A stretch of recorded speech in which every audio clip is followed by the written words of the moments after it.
Well, howdy, folks. How y'all doing tonight? Doing good, Cowboy. How are you?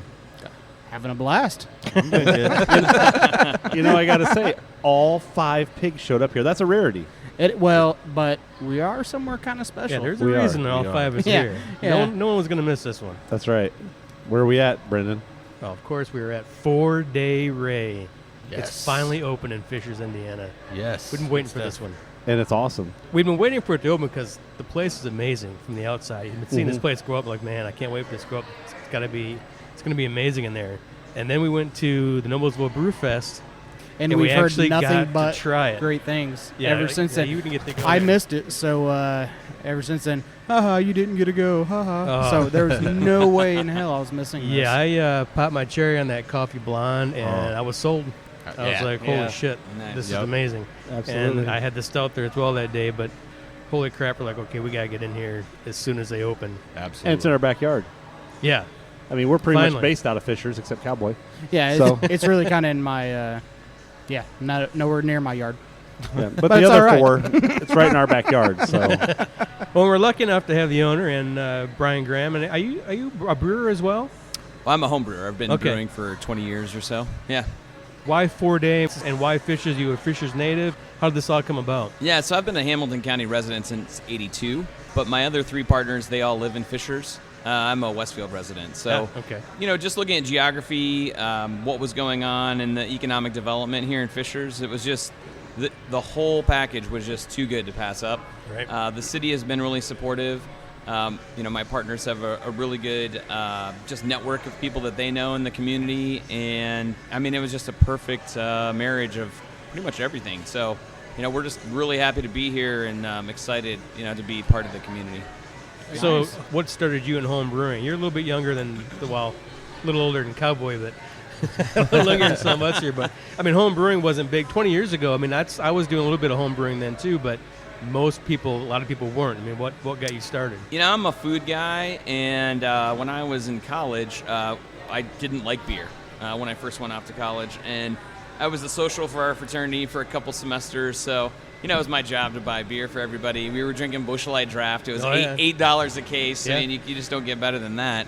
And I still, it did the trick, obviously, for what you needed it to do. But, I thought, man, there's got to be something better than this. So I was at the Knickerbocker, actually, over in Lafayette. And I had a Chimay Red, and it was all over after that. And I haven't looked back since. So I actually started brewing the first year I was married. I don't know if those two correlate, together, but Yes, they do.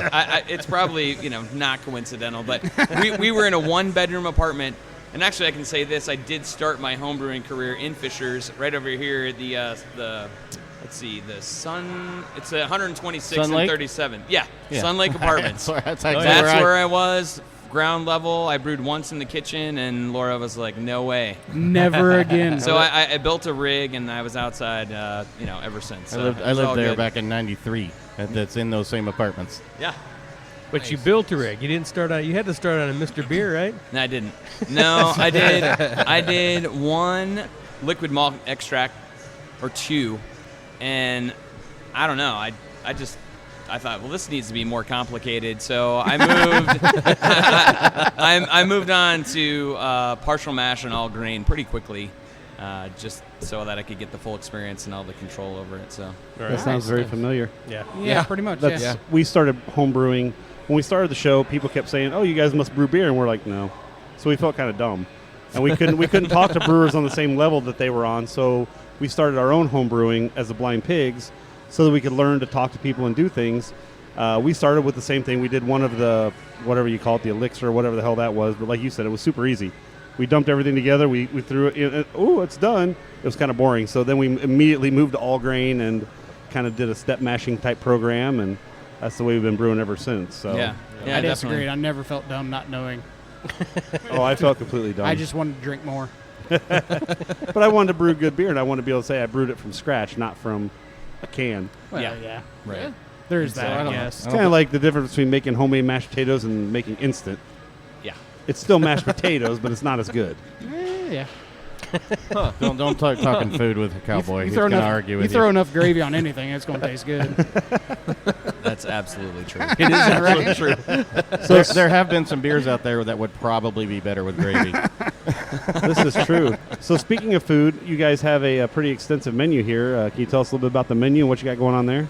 Yeah, we have an executive chef. His name's Andrew Miller. He came from, most notably, the Creation Cafe, which right on. was down there at the top of the canal. Yep. So they were doing a great bit of business down there, and just came on some bad luck with just real estate and things like that. So we're happy to have him. He's got I think it's bachelor's in biology and all these scientific things. He went to Johnson & Wales as well, is where he got his culinary training. So extremely smart guy, knows technique up and down, and we wanted to bring something here that didn't already exist. I mean, there's a ton of burgers and pizza in Fisher's already, and we wanted to bring a little bit of what's going on downtown, up here, and so people felt like, hey, this is our community, and that was kind of part of the partnership that we were talking to the city about. They really wanted a sense of place, and I think when you embrace culture, with food and beverages, it just brings everybody together, and that's really what we're trying to do here. And just having one side of it, the beer, I really think it just completes it with the food as well. Right. Yeah. Yeah, I mean, everyone always talks about, the great food in India, which there is, been a boom in the last, and the craft beer business and the food business has been so awesome here, but we don't have it in Fisher's yet until now. Four Day Ray, brought that to us because you had to go to Carmel, you had to go to anywhere. Everyone talked about the good food. We didn't have that here yet, and now you have the best of both worlds. Yep. And of all the breweries we go to, a lot of the breweries we go to don't incorporate food. There are some, and there's some that do it very well, but they're few and far between because a lot of them just aren't doing it. Right. And if they do, it's just kind of like pub fare. Yeah. And this is definitely something a little different. Well, yeah, it's a significant investment, to try to keep that side of things running too. You get some of them though that do partner with the food trucks and stuff like that, which some of the food trucks do really good food nowadays. It's not just a slop wagon anymore, Yeah. Yeah, it is two separate businesses. So, I mean, to your point, it's, there's a lot of details that goes into both of the sides of the house. It absolutely is two separate businesses. Oh, that's pretty neat.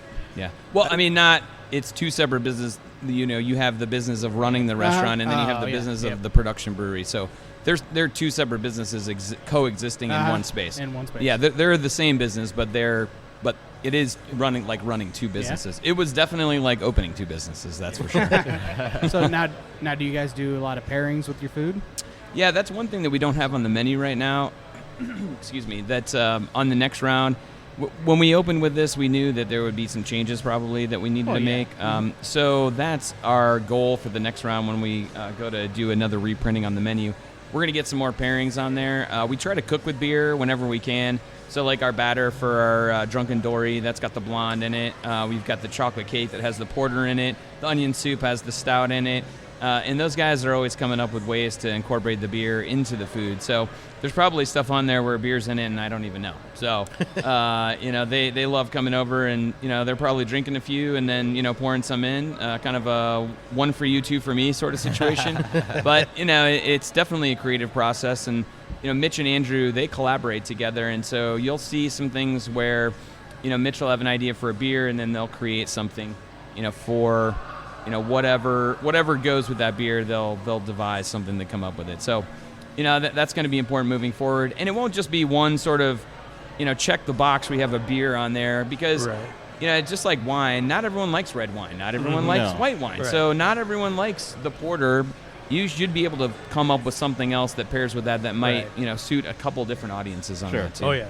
Well, I'll say I came here opening night, and the waitress we had talked to us about the different pairings and what goes well with this. So I was kind of blown away. The second time I came, the next kid, Cameron, started talking to me about different things that go well with it. So it might not be on the menu now, but the training that the servers must have been going through and kind of understanding what goes well with what is already in place here, and that's a really cool thing. Yeah, thanks. Yeah, we're trying to, just transfer the passion, right? And I think, that's one thing, you just really want to pass that along to everybody in the building and try to help them understand, look, this is important, and, the details and just being knowledgeable about it. People want to know. not everybody wants to know how the baby was born. Some people just, I just need a beer. Right. I don't need you to go down and tell me every little ingredient that's in there. I just want something. But, a lot of people are interested in it, and it's important to have that information. And I think one thing that we do is, on the show and then when we're out at places, we get a lot of people who are macro drinkers, and we try to convert them to craft beers. And what I can see already right off the bat without even tasting any of these is that you guys thought ahead on that. You guys have a blonde, which I'm assuming is going to be a little bit lighter. It's going to be one of those beers that we help transition people over to the craft world with. Mm-hmm. So that's a big thing for us. Once people go to craft, they kind of stick with craft, but it's getting them to that point where, Miller Lite's no longer their choice beer. They're looking for the best blonde craft beer that's out there, and that's kind of where we start. And then they work their way through the ranks, because like you said, a lot of people may not like stouts, or they don't think they like stouts, but it's because maybe they haven't had a really good stout yet. Maybe they just had Guinness and it's not their thing. Like Cowboy doesn't like Guinness, but he knows there's a lot of other stouts out there that are really, really good. Yeah. So, and that's kind of where we come in too. We like to try to help educate people on that and the world of craft beer and what it's all about. Oh, Cowboy loves stouts, but I think you did a great segue there. We have a blonde sitting right in front of us. There's a reason I segued that. Yeah, and we I should was all really probably excited taste about that, that. Yeah, Yeah, let's do that. And just for everybody listening, if you hear a lot of background noise and other thing, we are literally inside the brewery recording right now. The backdrop is all the phenomenal. Yeah, we got all the kettles, all everything. And you know what I like about being right here? We've got the big window in front of us, so it's kind of like the Today Show. People can come sit there and like wave. Hey, Katie! But don't. Hey, Katie! But don't. Please don't. But no, yeah, right. Katie Kerr. We're Is that working. where we're going with this? Man, that's really good. Yeah, it is. Where It's we at? beautiful. A lot of flavor. I in that. almost say, I was gonna say, So which one is this? Well, so the Laplander Blonde, that actually came about. I was doing some marketing over the last couple of years, and I would help out local churches and things as far as live auction items. And one of the items that was included with the beer tasting was a personal 5-gallon batch of beer. And cream ale is just not my thing. I don't care if it's Little Kings or whoever it's coming from. Just cream ale is not my thing. Typically there's corn in it, and I don't know. I just don't particularly care for cream ale. So, this guy, I was talking to him about winning, and I'm like, okay, great. So what kind of craft beer do you drink? He's like, oh man, I love craft beer. I'm like, all right, so, what are some things that you like? And he's like, well, Sam Adams, and, we go down some of this other road, and I was like, oh my gosh, what are we going to brew? where do we go for here? And I'm like, man, I could just buy something at the store and put it in a keg for you. How about that? No, but so I said, okay, well, what we're going to do is we're going to find you something that's similar to a cream ale, and I'm going to brew it, and I'm going to like it. I'm thinking this in my head. So that's where I came up with this recipe. It actually uses nugget hops. That hop really is not, it's hardly used. If you guys are familiar with Trogs, they use the nugget nectar is one of their beers. Awesome beer. It has like a cedar quality to it and a nice citrus. I was going to say, I almost get like a lemongrass out of this. Lemon cedar. It's candied, but it's not overpoweringly sweet like that. Yeah, exactly. Like and so it really just brings an interesting hop flavor that most people aren't familiar with. And so I think just because of that, and then we also dry it out a little bit. A lot of blondes, if you guys know, they're sweet, right? Right. Yeah. And you just can't drink that, a lot of it. And typically they're lower in alcohol, and it's like, man, I wish I could just drink more of this, but it's so sweet you can't. So this one's a little bit drier. I call it a boat beer, because literally I could take it out all day. 4.8%, and it's got flavor, and you're good to go. Have you been on the show before? Stop you right there, because that's our thing. We're going to get along so well. Nice. We call things like that boat beer, so... Yeah, and we don't ever want to offend people, but we're like, yeah, that's a boat beer. And they look at us and we go, no, that's not a bad thing. No, that means I can take it on the boat and I can drink it all day. That's what we're saying. We're not saying it's crappy. We're saying it's good, and we want to take it on the boat with us. Yeah. So is this the same blonde that you use with the coffee blonde? It is, yeah. So that cedar and the citrus that's in there really goes well with the cold brew that we blend with it. And it just... And it's a really nice marriage. I apologize that we don't have any. We're out right now, so Mickey drank sorry about that. A couple of us got a glass. I'm not sorry about it whatsoever. I'm not going to lie to you. I'm not. Yeah, I got a glass before it all ran away. Before it was all gone. Nice. So what coffee do you use in the? So we actually partner with Indy indie coffee roasters. They're actually local here in Fishers. Alec Todd is one of the owners. So those guys have been great to work with. They are co-op down on Brick House, their system down there on the east side. So that's who we get the beans from. They're a Brazilian bean. So like I said, it goes really well with that. How do you not? How do you keep it from? I mean, coffee's dark. I mean, when you start adding coffee to stuff, it just naturally is going to darken the color. How do you get the kind of the color out of it? Trade secret. No, Patrick, we're walking the fine line. They use white beans, Pat. Yeah, there you go. Yeah. All right, I see. You know those white peppercorns? White coffee beans, very similar. Yes, right. Try that. Throw that white peppercorn in there. No, but it's so the Trade way that secret's you well, you know, the concentration of it is key, so that you're not watering the beer down, but you're getting all of the flavor. And coffee is extremely volatile, so where you add it in the process is extremely important. So if you heat it like you normally would in a coffee process, you know, you're going to lose some things. The oils aren't going to be as soluble. Well, I mean, they'll be more soluble, but you're going to lose that. So if you're treating it on the cold side, you're gonna just get that flavor and the aroma. And that's what we did with one of ours. I mean, we cold brew and before we throw it in, or it's a cold brew, not a hot brew. The whole night before, I think Jordan, usually does that. I cold brew it for about 24 to 28 hours before we put it into the secondary fermenter. Nice. Yep. Well, I'll call it right now. You know, we always go into a new brewery. I always want to go start with their lightest stuff they have, because usually if that's good, usually everything else is going to be pretty damn good. When they make that nice, clean blonde or nail right, everything else is typically pretty good. That's wrong. Usually just time to pack up and go somewhere else. Yep. That blonde is beautiful. And I'm a stout guy. I went backwards. I started with Guinness. That's what my dad drank when I was a kid. That's the only thing I ever drank. So that's what I had, first thing I ever had. So I love dark beers. It took me a long time to start drinking anything that I could see through. You know, and really because of this show, I started getting out of my comfort zone and drinking IPAs and stuff like that, which there's some great ones out there. So I came from the other way around. Right. And so I still stay clear, and I always try them. But this is one that coffee, I'd order this anytime I come here. It's beautiful. I love that. It's got that candy flavor, but it's, like I said, it's not sweet.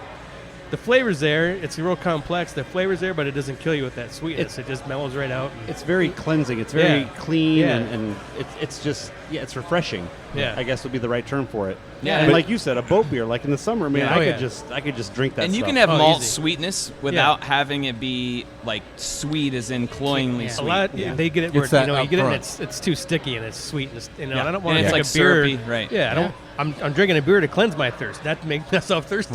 Right. But like to your point earlier, it has that nice kind of dry finish. Yeah. You know, and it you want more. Mm-hmm. You know, so well done. This is fantastic. Cool. All right, that's it for the day. All right, thanks guys. Hey, this has been Blind Pig Confession. So we might as well more beer. We might as well go ahead and move on to the ESB, because it's the second one in line here. We'll get a couple of these and we'll go back into a little bit more about FDR. The thing with me about ESBs is they're extra special bitter is what it stands for. But most ESBs I find are really not overly bitter. Yeah. And so I think the name is a little misconceiving there. You get more they're extra maltiness out of them, I think. Right. They're extra special. Well, if you compare them to their brethren there's a progression with the different English ales. So you have ordinary bitter or bitter, and then the ESB is the top line of caramel, hopping character, alcohol. So basically, what you're doing is you have a scale, and there's you've got bitter, ordinary bitter, and you've got mild, and then you've got extra special bitter. So if you're comparing it in English standards, it's it's more bitter and it has more malt and there's everything more going on than like the lower rung. So when you compare it that way, it is what the name says, right? And then there's the English IPA, which is drier and a little bit more bitter than what this would be. Mm-hmm. Right. Mm-hmm. So, but when you're comparing it to American stuff, it doesn't really seem all that bitter. No. Right. Exactly. Yeah. Because the half cocked, when we go to taste that, it's way more bitter, than the air raid. So. So the thing is, like, if somebody comes in here, they're not a craft beer person yet, and they look at it, I just wonder, and I'm not in a brewery all the time. I wonder if they look at that and say, "Ooh, extra special bitter." Nope, it says bitter. Right. I'm out. That definitely could be a turnoff. And this is funny because a lot of people, when they're first getting into craft beer, the bitterness is what turns a lot of people off. Some people describe it as soap or the bite or whatever it might be. But this beer is relatively malty. There's some nice caramel notes in there. There's it's a lot fruity. of sweetness. Yeah, there's fruit. It's fruity. You have that nice malt complexity to it. So if someone says, "Hey, I don't really like bitter," I almost might start with this or our English mild, the Take the Day mild, and then maybe the blonde to go along with that, just to see kind of where they're at in the perspective. Because some people think that our blonde is too bitter. Right. I absolutely agree. I think you start out with that ESB. Yeah. You don't like bitter? You should try our extra bitter. No, but I mean, you're right. There's a crazy maltiness to this. Yeah, it not overpowers, but it complements the bitterness in it, and I mean, it just very well Yeah, it's balanced. easy It's balanced, Yeah. exactly. Yep. Yeah, we're going to put this on Firkin my here in the God. next Yeah. week or so. We've got 2 hand pulls out front, and we're going to put the ESB on, and then we're trying to find another one that we're going to put on. But yeah, we'll have that on next week. You absolutely. We'll be socializing that on all social media channels. Well, it'll be shared a few times then. So the thing with the bitterness in beers, a lot of it comes from the hops and that kind of thing. There was a point in my life where I said, "Oh, nope, hoppy beers, I won't do it." Now, I'm starting to realize that there's certain hops that I absolutely enjoy, and there's certain hops I'm not a huge fan of. Citra hops, for example, I'm a big fan of Citra. If people do Citra right, it tastes great. It's got that really citrusy flavor. It's got a little bit of bitterness, but it's not like overpowering. So almost anything made with Citra I like. And there's some of the sim cones and stuff that are a little too piney for me. Yeah, I don't like Right. those at all. Yeah. A lot of that, I'm throwing all that out the door. The more of these we do, it's like, I felt the same way as well. We started making beer. I was like, okay, it's the different hops that we like and stuff like that. But then I was like, ooh, I don't like Galaxy. What's this one? That's a really good beer. It's with Galaxy. Son of a bitch. Because it's just if they're done right and done well. I think a lot of American beer. I think we're making some of the best beer in the world now. But I think we are going. Some of these places are going nuts with hops. Well, I think that it they're doesn't not- matter what hop it is. They're trying to put as many of that damn hop in it Exactly. as They're they using can. too much You of just it. have to do it right and balance it out. But nowadays, I think we're actually going in the opposite direction. I think people are not just throwing hops out there anymore. I think people are realizing, okay, people do like IPAs. Let's figure out a way to actually make this enjoyable. Balance it. Yeah, And that's what I like. And I think a lot more people are actually going that route, and I'm Well, happy. and as crazy as the IPA craze has been the last few years, I think it's starting to mellow out a little bit. That's what. Yeah, I'm starting to see, absolutely. which I love. I'm starting to see some lagers out there now, and I think that may be the next thing. I hope. I think I we're going hope to start God. seeing more and more lagers.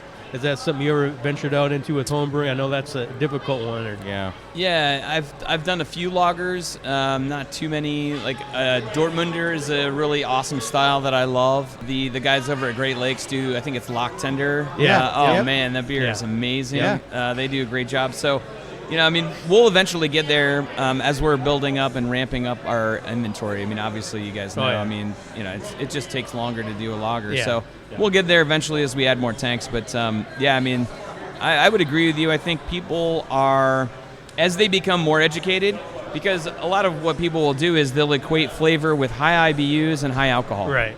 Oh, yeah. And so when you're coming from Miller Lite or some macro, that's just what we do as Americans, right? We throw the pendulum to the other Right. side, and we're like, oh, well, hey, if it's not 9.5% and 150 IBUs, I'm not interested. You gotta be able to rein that in a little Right. bit and have some balance there. Yeah. Oh, yeah. There are people out there that we call hopheads that literally that's what they do. They come to a place like this and they look for what's the highest IBU I can possibly get. It's like a thrill for them or something. They're seeking that out. To me, it doesn't matter because IBU levels to me anymore don't necessarily tell you how bitter it is. If you can have a really high IBU, but if it's well balanced and you got enough malty sweetness in there and stuff, it still tastes very balanced. You don't get a lot of Right. that bitter Yeah. bite to it. But novices, they're not to that point. They're just like, ooh, IBU level. Kind of drives us a little nuts that way, but Yeah, Well, for and sure. I used to think that though. I mean, Right. until I started Absolutely. to kind of understand the different hops and what they do, I would see a beer that's like 85, 90 IBU, and I'm like, nah, that's not for me. I wouldn't even give it a second look. But now, thanks to the show Well, yeah, and everything, yeah. I start to try some different things and understand that's not necessarily the indicator of what I'm going to like or what I'm not going to like. Mm-hmm. And actually, that's I good. just got a fresh glass of the ESB. It's cold. Compared to ESB just little bit over room temperature. Completely different beer. different beer. It's completely. I mean, it's absolutely. Typically, they're both gorgeous, but You don't get as much complexity out of it. I'll tell you, typically I like don't know. ESB to sit a little bit, but that one tastes great cold. It blew my mind that I realized that's the same beer. How is that? I mean, it is completely different. Yeah. The temperature is huge, and with the Firkin, our fridge is going to be set at about 48 degrees. Nice. So, you get the pour, we've got the sparkler and the, the whole hand pull and Yep. everything. So, that's part of the education here is like two things kill the flavor of beer, cold and carbonation. So, you don't want it over-carbonated, and when you let stuff warm up, you're going to be able to taste more of the nuance and what's going on. Cowboy, later on, I'll tell you why that one tastes a little different. I'm excited either way. It's delicious. Now, as far you've got it on a Firkin, but are you doing anything crazy with it? Are you going to put it on some kind of brandy cask or? No, it's just a regular. Yeah. I mean, sometimes you just need to just deliver it simply and. No, I absolutely agree. There's no. We're not doing apple pie, brandy barrel. Four Roses, whatever. I mean, it's a cask condition ESB. Nice. Fantastic. That's one of those things where, I mean, there's a place for them, and there's places that do them well, but if that's not your thing, stay out of it. A lot of people that think they just have to, we got to make blueberry beer and cherry beer. Well, you don't have to if that's not your thing.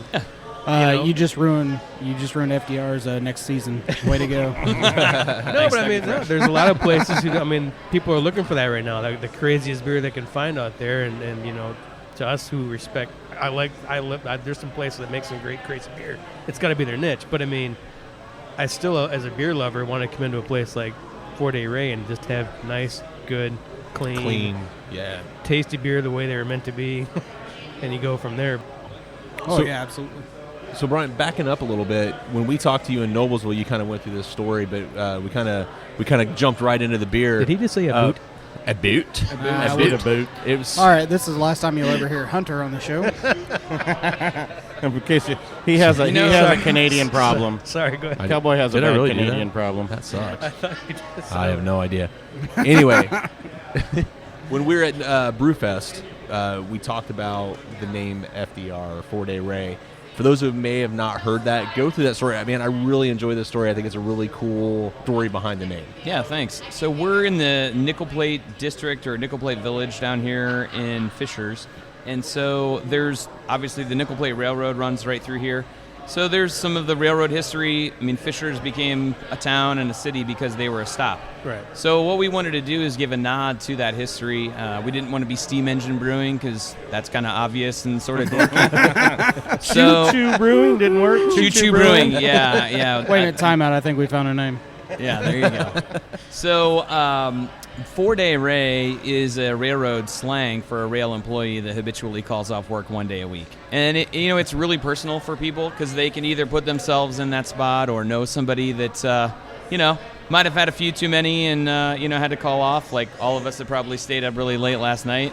I mean, there's probably a couple 4 Day Rays today, because of the game. So, I think it's really personal in that way and people can really relate to it. So, the reaction from the name and the story there has been great. And then, we knew people would abbreviate because that's what people do because they shorten things. And so FDR was the 32nd president and ended Prohibition. So we're drinking beer because he was able to repeal that. So God bless him. Yes. What a good man. Couple good, so a couple great angles on Now, that. did that just happen to work out? Did you know when you were doing FDR and 4 Day Ray, or did someone go, hey, What do you know? do you guys know they So realized that was interesting. Thank God for the internet.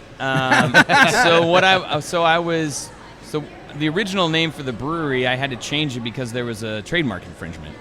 And so I'm going through and I'm looking up 4 Day Ray beer, 4 Day Ray, anything that I could find. And then I started abbreviating it, FDR, and it hadn't clicked yet. And then I pull up on his page and I'm looking through it and they're like, known as the drinking president, and all this stuff. And then I was like, oh my gosh, that is brilliant. And then that was all history from there. Nice. Nice. It's a nice way Very to look happy out. coincidence that It was. Now, can we ask what the original name was going to be? Yes, the original name was Choo Choo Brewery. Yeah, it was Choo Choo Brewery. Yes, Perfect. see, comedy. It's all about timing. Show's over. Thank you. We'll be here all week. Please tip your servers. Try the veal. Try the bill. Yeah, so it was Notch 8, which is a very mechanical term. Nache? Notch 8, yes. So there Notch are 8 notches or gears on a steam locomotive, and so if someone gives you the command, go to Notch 8, then you're full throttle. Which isn't quite as, personal or interpersonal as 4 Day Ray. So It's cool, but it's not as good as 4 it Day isn't, Ray. no. 4 Day Ray is So there was perfect. a reason why we were going to have lucked to change out this on that out. one, Yeah, yeah. for sure. Nice. And I like it works great with the blind pigs, too. So. It does. The whole prohibition theme and kind Oh, of yeah. what we're all about. Well, even ours is a slang for what everybody traditionally knows as a speakeasy. Ours is the slang term for kind of that, just like, a 4 Day Ray instead of, just a loser who calls off work all the time. Right. Or, I'm sorry, a drunk. Right, there you go. Yeah. I was going to say, wait a minute. I am not a loser. Drunk? Yeah, I'm okay with that. All right, let's get in this. What do we got? Yeah, There's more beer. the half-cocked pale. So just interesting tidbits about the names. Some of them are railroad slang. So the Laplander, that's a term for a passenger on a train when they're standing and it comes to an abrupt stop. They fall into someone's lap. Oh. Now that's the artwork you have on the back of the building, correct? That is correct. That Isn't got you a there- little bit of controversy. It did. It got us some press. It all ended up fine. Controversy Uh, for what? I guess some people interpret it as being inappropriate. Because it's a lady wearing a skirt. Who's falling? Good yeah. Lord. She's not giving a lap dance. Ridiculous. Yeah, I know. Oh, no. Well, about that. I haven't tasted this yet, but the aroma is Oh, it is. Isn't that great? spectacular. Yeah. Oh, yeah, no, it's good. Oh, man. The It's really hops are Yeah. very, very strong in it, but in a very, very What positive is manner. that? What kind of hop is it? That is Cascade and Centennial. Yeah, I Is don't the like those IPA either. or the pale or This is an American Pale Ale. Yeah, it's 5.5%, 60 IBUs, very drinkable. You could just, Yeah, that's What's the hops That's again? great. I take back. Centennial and Yeah, Cascade. that's the, This is the new boat beer. Oh, nice. Yeah, it definitely could be, for sure. I always get a kick out of all the session IPAs, and for me personally, they're kind of watery, and it's Yeah. kind of what we were talking about earlier. It's like, well, we're just going to throw in a bunch of these hops because that's what everyone likes, and then we'll just lower the alcohol on it. Well, that doesn't really work necessarily, in my opinion, in a lot of cases, and I would much rather drink this than any of those, and it's only 5.5, so Right. it's not like, I don't know. That's just my. There's a fruitiness about this. that's on that's the back dumb good. end, Yeah. almost like a raisin or something. I love it. I think it's a fantastic beer. I did too. For a hoppy beer, I was very impressed with it. I thought it had a lot of flavor. The hops were there, but they didn't make Nope. my mouth hurt. No. Sometimes hops are just too damn much hops, They sit on the back of your tongue a little bit, which is okay. But when you get a floraliness out of it and a fruitiness like that out of it, it balances out and it's fantastic. It's like laying in an English garden. Yeah. It's like, what? And here's the thing. This is a beer, like we talked earlier, I would probably pass up because we're talking it's a little more IBUs and everything. And this is such a balance. This is a boat beer. I could drink Yeah. this. I could sit Yeah. on a boat and drink this all day. I think it's So perfect. this is fantastic. Or All right, sit at guys. 4 Day Ray and drink it all day. You could do that too. So Do you got a boat out back? we're Yeah, we can just roll Jordan it up and does. sit in it. That'd be awesome. we're halfway through our flight. We've done a lot of talking about the brewery. Let's go ahead and take a quick break here. And we're going to come back and we're going to finish up our flight and we're going to talk some more to Brian and see what else 4 Day Ray's got going on. All right, break. What's the best way to make it through a long work week? Take a midweek break and join the fun every Wednesday night at Alley's Ale House in Fishers for Nico's Open Stage. Want to share your talent in front of a live audience? Whether it's breaking in some new material or jamming out to some favorites, Nico's Open Stage is the place to go for it. There's never a cover charge, and walk-ins are always welcome. Each week brings a featured artist and drink specials from Jack Daniels. Check out Nico's Open Stage on Facebook for more details. And come join the fun every Wednesday night at Alley's Ale House, home of the boys of Blind Pig Confessions.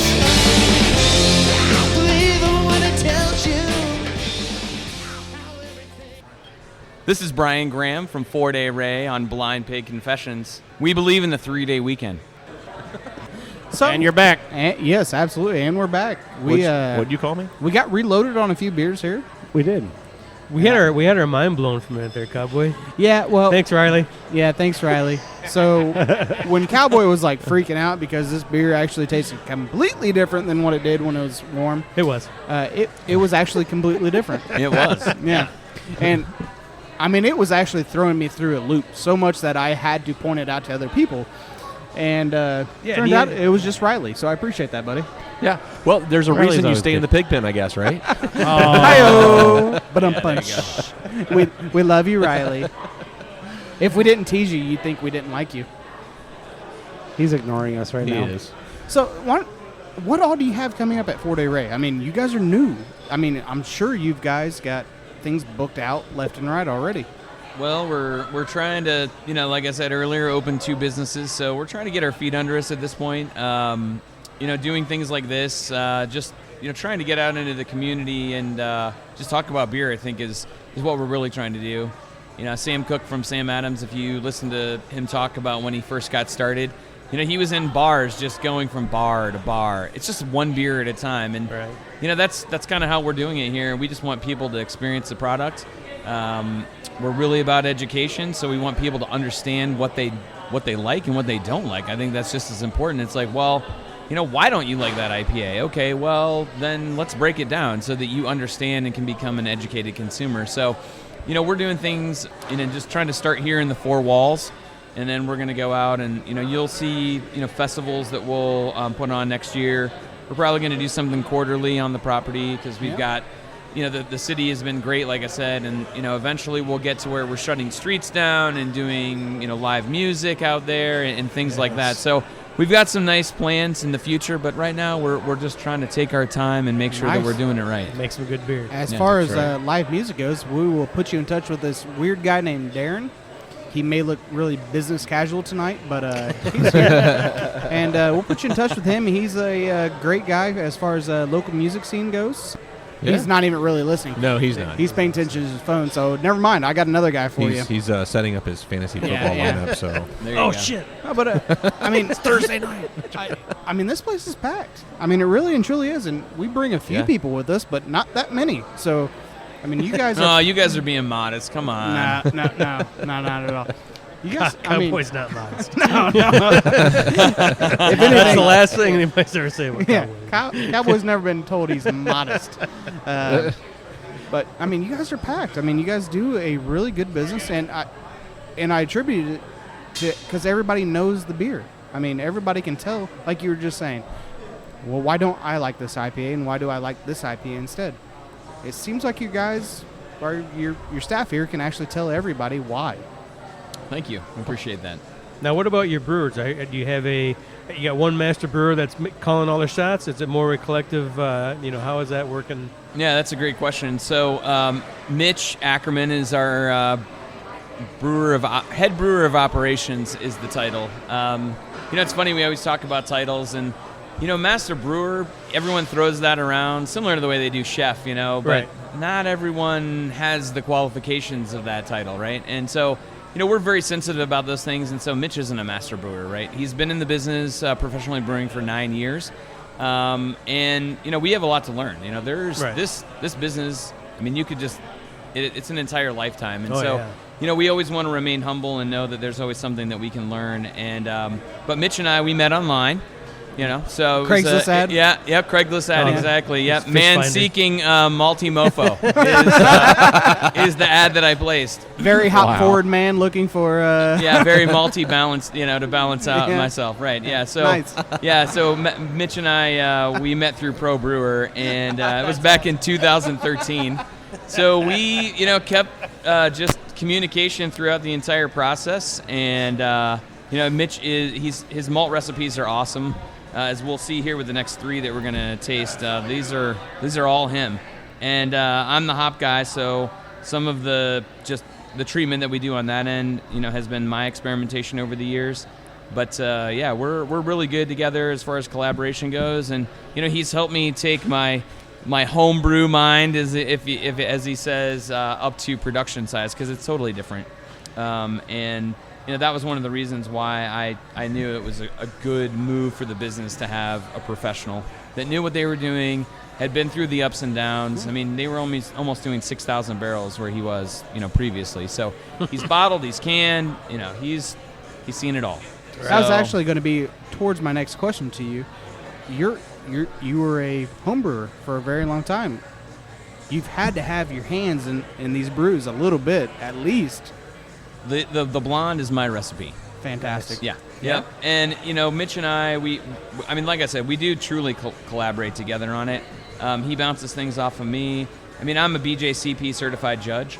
So, you know, I'm quality control as well as just trying to make sure that we're putting things together the right way and, you know, just the way that we know that people are going to like it. So, yeah. Nice. Fantastic. Well, I mean, we are kind of looking at a identity crisis in the face right now. Yeah, I know. It's tough, isn't it? Well, Are you making fun of my age? No, Hunter's been battling that for years. Male, female, what do we do? That's what it is. Yeah. Anyway, let's try it. That's getting cut out. Well, that didn't go over well. No, I'm editing this Edit one. We're good. right there. Yeah, so this beer is interesting. It's not a brown ale. It's not a mild. You know, it's not. I almost like it. It's almost like if you guys are familiar with Winter Warmer style. Yeah. It's a Winter Warmer light almost because it does have some of the toffee. It's got some like stone fruits in it, but yet it doesn't have all the alcohol that a Winter Warmer does. It's not quite as viscous either, but it still has a little warming character to it. But man, it's just has a nice layer of complexity as far as the malt goes. And since it's been sitting here a while and been able to warm up, I mean, you're getting all of those. Definitely get the flavor toffee profiles. notes in it. Yeah. I'm going to call that a cigar beer because that, to me, I'm a smoker. To me, that would be a nice pipe or cigar, sipping that while I'm smoking that kind of like goes together kind of thing, like a smoky. I don't know. Yeah, no, I absolutely agree with you. Absolutely. I actually get a lot of oakiness out of this. And that's probably what triggers that for me. Yeah. So identity crisis. There's got to be a story behind that name. You know, beers typically fit in a particular style. So the blonde is a blonde ale, right? And you have the pale ale. So this doesn't really fit anywhere, so it has an identity crisis. Okay. Yeah. That's what we called that. Yeah. We talked about that earlier. We said, I bet that's where the name came from. Yeah. Well, I wanted to make sure we were. That you guys are spot on. It's weird. It actually. We have some open positions in our naming department if you guys would like to apply. The pay is horrible, but you get a couple free beers. Yeah. It's kind of weird because you kind of get that dryness to it. Mm-hmm. The beer kind of pulls from some it. of the chocolate and the dark malt in there is going to help dry it out. Yeah. Yeah, I'm definitely getting Christmas out of this. Nice carrot cake or something with this. Yeah, and I think what we're going to do for the holiday season is we're going to maybe increase the alcohol slightly on it and then spice it. Yeah. You know, so yeah, I think that'll turn out really nice. Oh, yeah. And not an overly like, oh my gosh, I'm going to, lick the allspice or, like not that kind of spice. Like, oh wow, that's nice and, it goes well with the beer. So now is this staple for you guys or? It is. It's our third bestseller right now, so it's always interesting when you just put it out to the masses and see, what people like. Like, I guess we got to keep making that. Yeah, our Dune Right is our Scottish ale, and just with the popularity of beers like WeMac and whatnot, we thought, well, this will probably go over pretty well. But I think people like the color. Somebody that wants something a little bit darker, but it's not overly. It's not roast like a stout. This kind of fits that brown ale bill, except it has a little bit more complexity to it. I absolutely agree with that. I think it's a lot more character to it. I actually, Darren Schneider's got the Scotch ale, which I haven't had yet. Yeah. Let's try that here. But hint, if you try Darren. it's really good. I'm not, typically I don't like a lot of, which I don't know, maybe you can explain this to me, Brian, because I'm not a big Scotch ale drinker. I don't like a lot of them. And one of the characters I don't like about Scotch ale, I love about other, I love a smoky stout or a smoky port. I love it. Mm-hmm. But somewhere that smokiness in a Scotch ale, I don't know if there's another character in there that smokiness is combining with it. I don't like. I do like yours. I thought that was delicious. It was lighter. Yeah.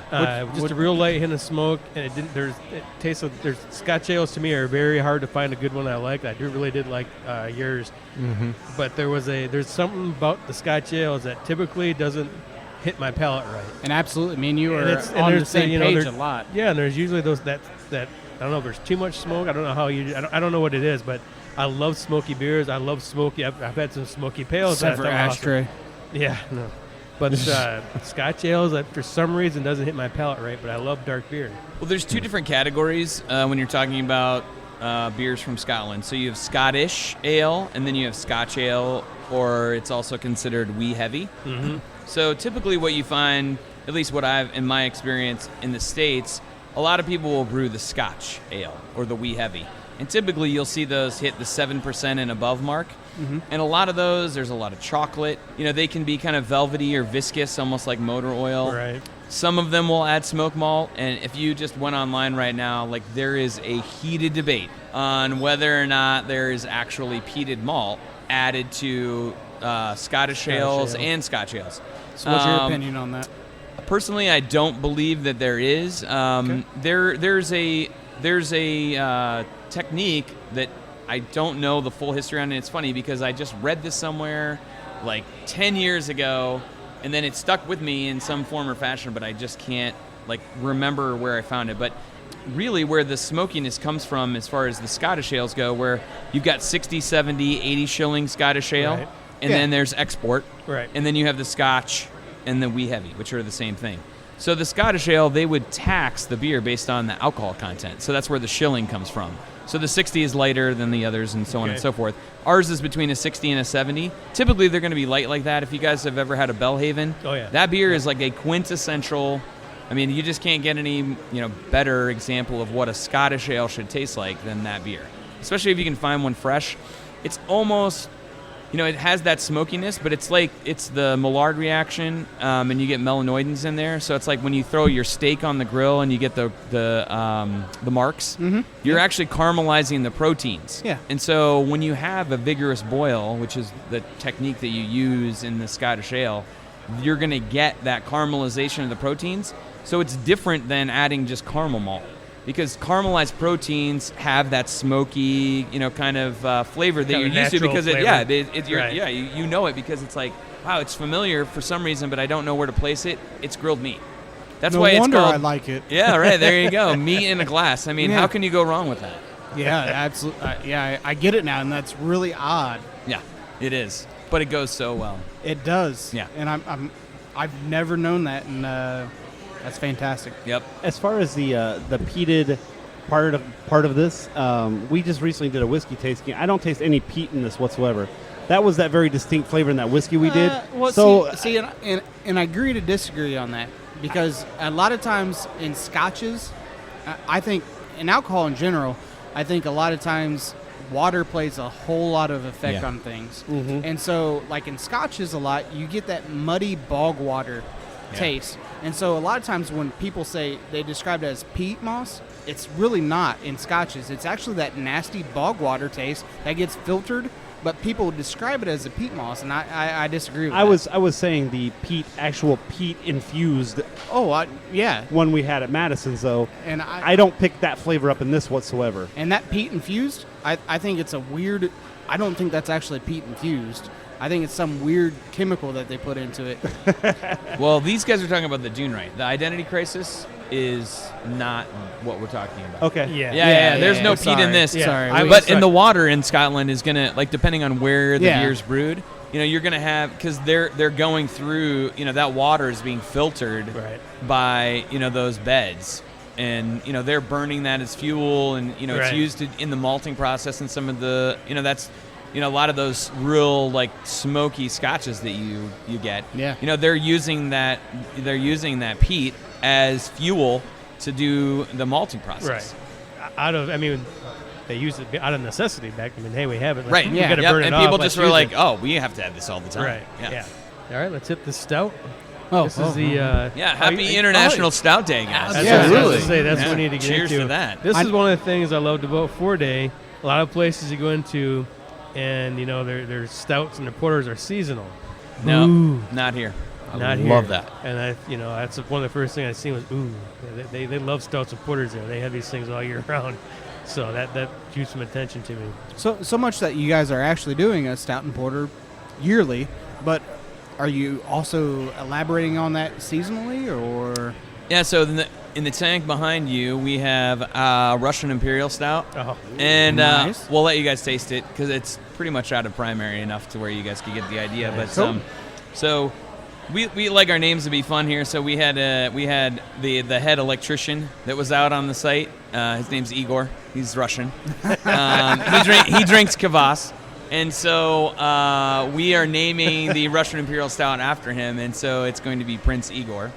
And so it's really roasty, and there's you don't get a lot of the licorice that you do in some of these, and the soy sauce and all that. Like this really it's just a really nice, like it's like pushing 9%, 9.5%. Oh wow! And Russian Imperial. Yeah, and it really, you can't tell. It's going to be one of those where you just realize, oh no.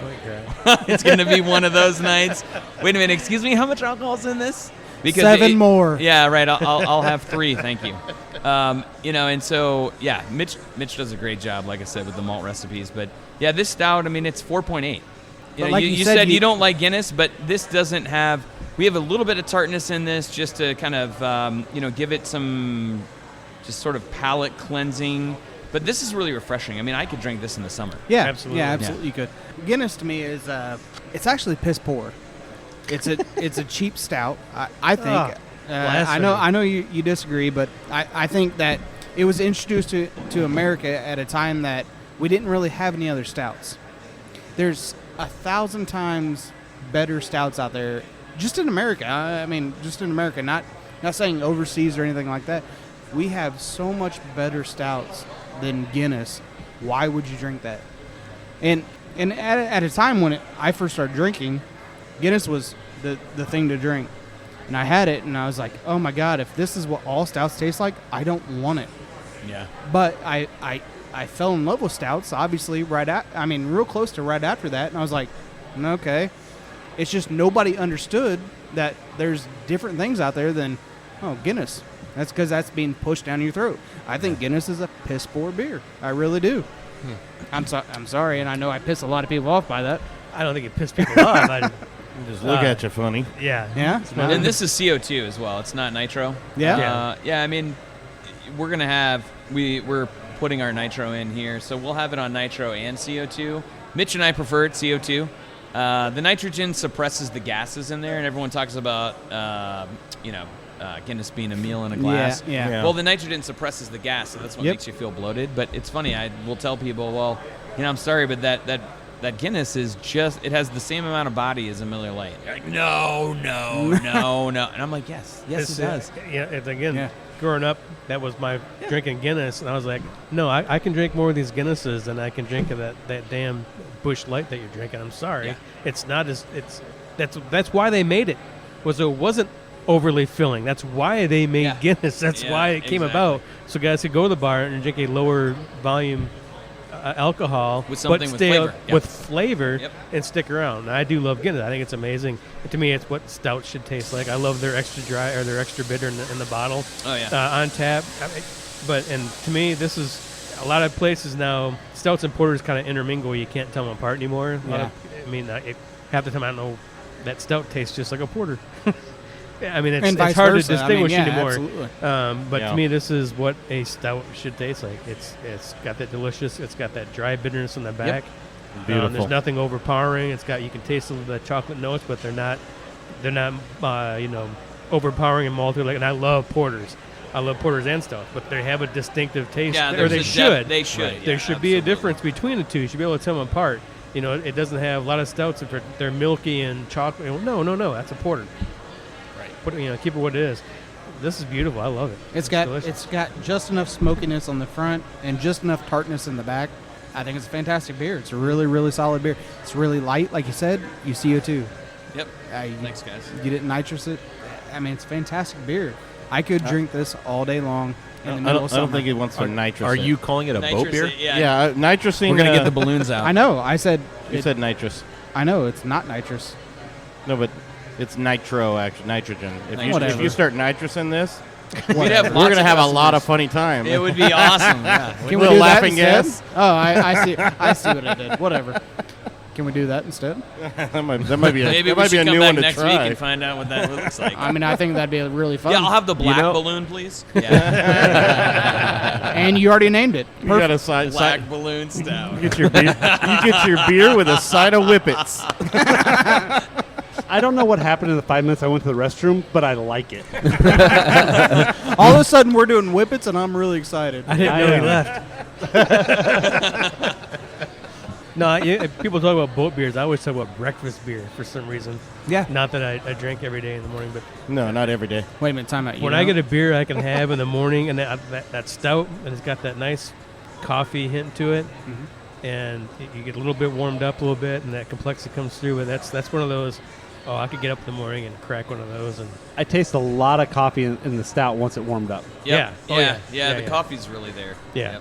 Yep. which is a good thing because I'm the coffee anything guy. If you put beer in coffee, I usually like it. And to me, this reminds me a lot of Founder's Oatmeal Stout. Oh, okay. And I love that beer. So obviously, this has got a lot of the same complexity. It's a little bit lighter.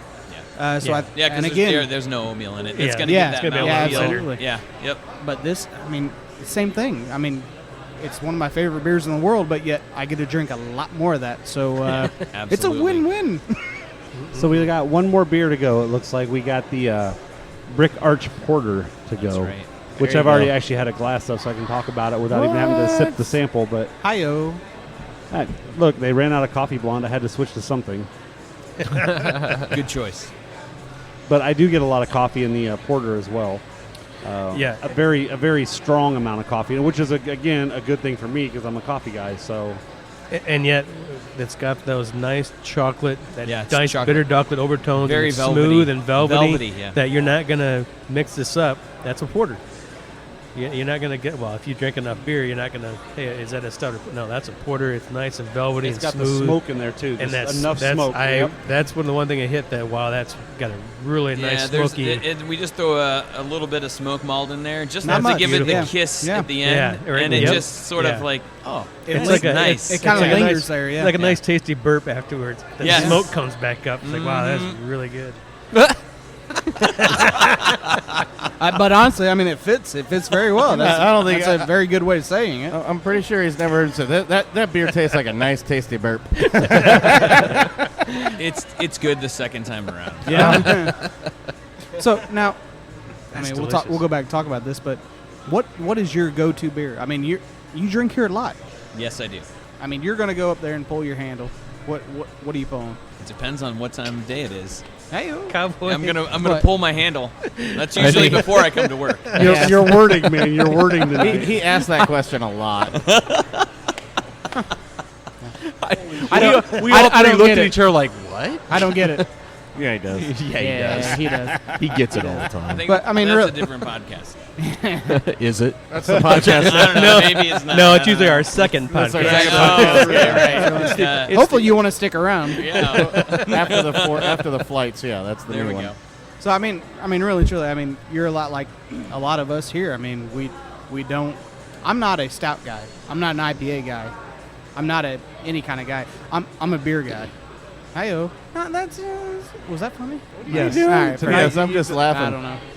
I'm a Keep beer. going. I'm a beer guy. I don't necessarily classify myself as a stout guy or whatever. And Clark, Pigpen guy, he's the same way. Jordan, you kind of narrow yourself down a little bit. He's expanding. He's expanding his horizons. I prefer coffee stouts over anything else, but that doesn't mean I don't enjoy the other flavors. Well, no, and I'm not saying that. I mean, a lot of us here are starting to get to that point where we thought we were one thing, but No, I agree we're with kinda- that. we're I kinda definitely broadening. enjoy all kinds of beer Variety now. now. I think we can attribute a lot of that to the American beer movement. Right. Thank it God. Because we are making such great beers here where I even think, in Europe and stuff where beer didn't, and they're changing now because of the American beer movement. Yeah. They're starting to do things over there that, Guinness is making blonde beer. They weren't doing that. They're doing it because of what we're doing over here. Yeah. And before we were just taking what they gave us and accepting that. let's put a little cinnamon in it. Yeah, and now, the beer business has gotten so good Let me here. put a it's cracked slice. us. Let me I put mean, a that's- slice of fruit in it. That'll make it better. Yeah, always. That always makes it better, isn't it? For sure. But to answer your question, I mean, I would classify myself similarly to what you're saying. I mean, I'm probably partial to Belgians and IPAs. You know, Belgian beer just goes with food like no other beer. You got a lot of weird flavors that come out of Belgian beers. You do. That Yeah, will pair it's so a really broadly. it's a very broad spectrum. Yep. And what I find it's a pretty polarizing country. You know, from a beer standpoint, either people really like them or they just don't, because a lot of the yeast profiles, I mean, they're pretty similar. You've got the pepper and you've got some of the tartness there, and so most people can, you know, tell. It's like I don't like Belgian beers, you know, and they're just, you know, they just for whatever reason they just don't like that yeast profile. Right. You get a lot of farminess or gaminess out of it. Belgian. Like barnyard, and Yeah, you yeah. know, wet hay, and sometimes horse piss. You know, I mean, it just depends on what you're drinking. Depends on what you're drinking. Yeah, absolutely. it does. Yep. Mhm. So can we expect a Belgian type from 4 Day Ray? Yeah, actually, once we get done with this yeast cycle right here, we're gonna jump on a Belgian kick, and we're gonna ramp up the yeast so that we can get to a Belgian quad. Wow. That Mitch does. Holy moly. He actually adds dates to it. It's amazing. Nice. So Fantastic. we'll have a pale. I have a double recipe that's really good, and then we'll build that up to the quad. So. So, I mean, do you have any of that quad on your Mr. Beer set or what? No. No, we had to, the Mr. Beer set wasn't that big. So we weren't able to fit it all in. Right. I was hoping to try something tonight. So, all right, Brian. Well, thanks for coming on this episode. We got to wrap up this episode because we only go for about an hour. But I don't think we're going anywhere. We're going to stick around here for a while and hang out, grub. have some beer, maybe have some food. And It's guaranteed we're staying around. Oh, yeah. Cowboy needs to eat. We really want to thank you for letting us come in and thanks, hang Brian. out in the brewery. Yeah. Excellent stories. Thanks for all the samples of beers, man. It's been awesome. Yeah, thanks, guys. I really appreciate you being in here, and you know, we're just happy to be here. I can't tell you. Yeah, I think we come back for the Russian night and Belgian night. And The Belgian night, especially if you're going to do the double. Anytime you want us, on we'll the be special here. nights. Well done, sir. We appreciate you having us on, and 4 Day Ray rocks, man. This is awesome. Cheers, fellas. Thanks. Cheers. Thank you, FDR.